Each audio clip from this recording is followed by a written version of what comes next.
I'd like to draw your attention to Exhibit A, the open ladder. Whoa, what are you doing? So brave. Welcome to WatchMojo, and today we're counting down our picks for the top 10 true stories behind superstitions. A little salt. Sugar? For this list, we're going over the origins of common superstitions and other old wives' tales. If there's a strange story behind a strange notion you think should have made our list, leave an ordinary comment below. Number 10. Walking under a ladder. Welcome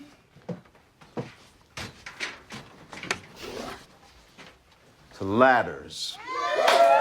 Ladders are everywhere, particularly around areas where construction is being done or if someone's working up high, say on a roof. There's actually more people hurt on a job site using a ladder improperly or the wrong kind of ladder than any other tool. According to popular belief, walking under one is bad luck. While the danger involved, particularly if someone's using the ladder, may have something to do with it, there are other theories. Some believe the superstition has religious origins, with the triangular shape formed by ladders leaning against a wall tying into the beliefs of ancient Egyptians or the Holy Trinity in Christianity. Others hold that ladders resemble a gallows, and an association with death is rarely considered good fortune. Better to just walk around them if you can anyway. Look!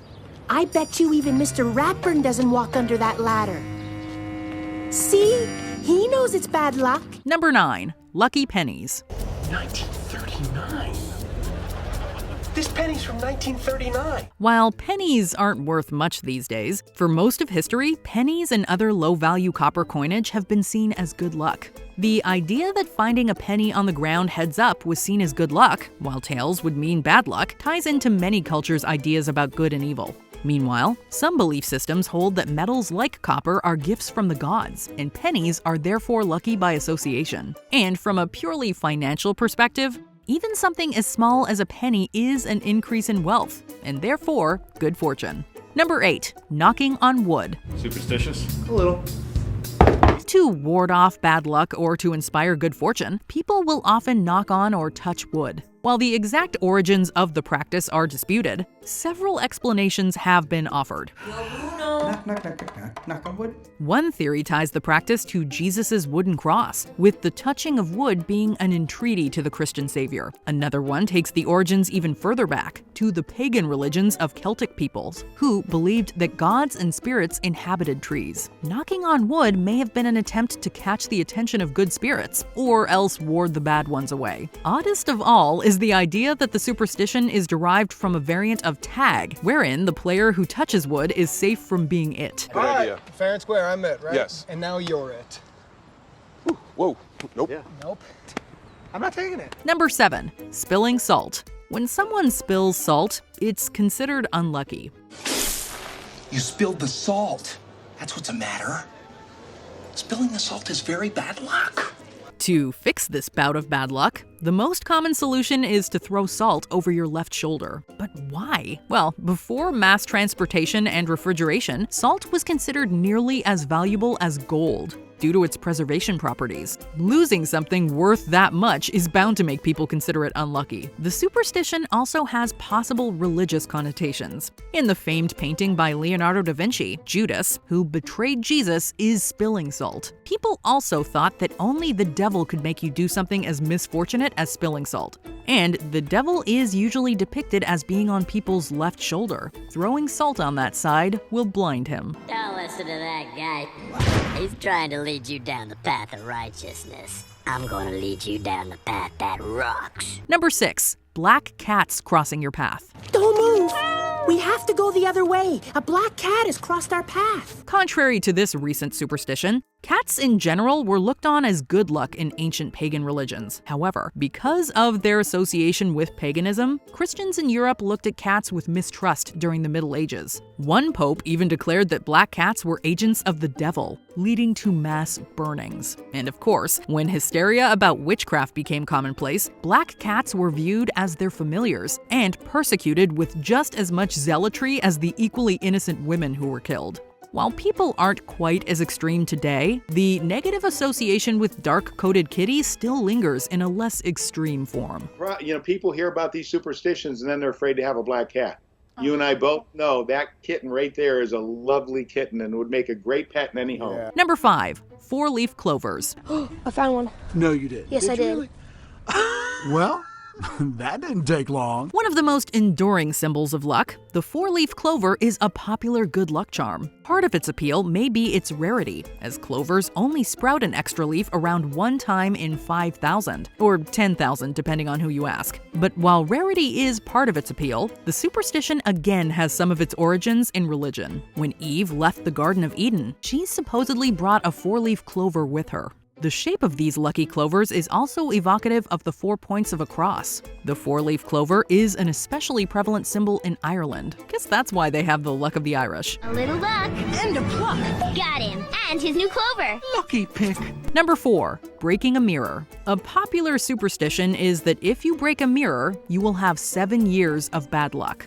But why would mirrors of all objects cause bad luck? The answer lies in Greek and Roman cultures. Greeks believed that one's reflection displayed one's soul. It was the Romans who created some of the first mirrors through reflective metal sheets, and later glass. They believed that mirrors were windows through which the gods observed their souls. Breaking one would anger the gods and bring ill fortune upon their soul. However, they also thought that souls were renewed every 7 years, hence the 7 years of bad luck until your soul has been cleansed.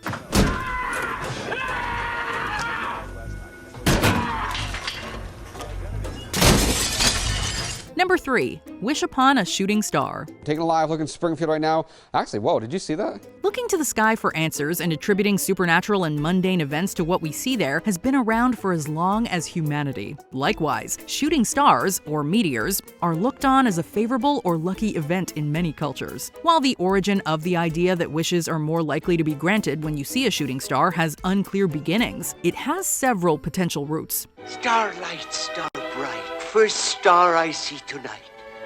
I wish I may, I wish I might have the wish I make tonight. Ptolemy, the ancient Greek astronomer and scientist, held that a shooting star was an indication that the gods' attention was on Earth. Therefore, wishes made on them are theoretically more likely to be heard. Christians may have held similar beliefs, but with angels instead of gods.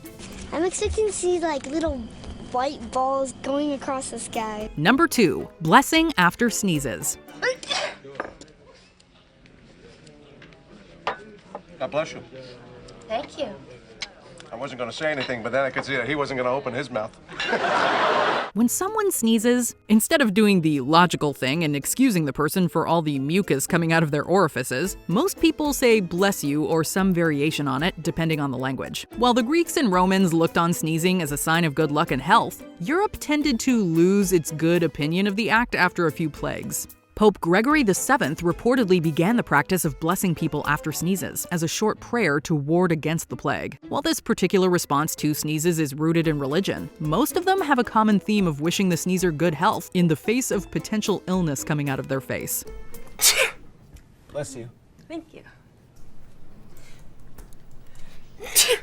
Oh, bless you again. Thank you. Before we continue, be sure to subscribe to our channel and ring the bell to get notified about our latest videos. You have the option to be notified for occasional videos or all of them. If you're on your phone, make sure you go into your settings and switch on notifications.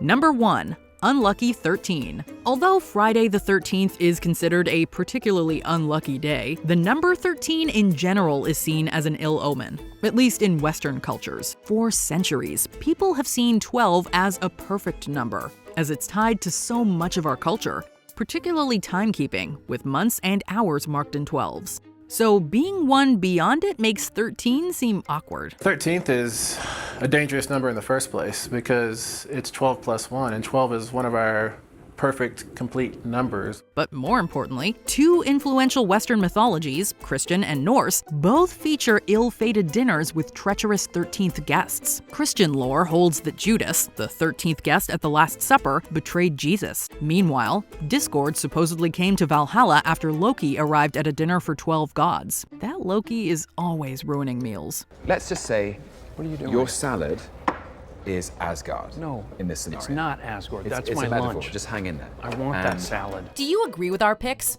Check out this other recent clip from WatchMojo, and be sure to subscribe and ring the bell to be notified about our latest videos.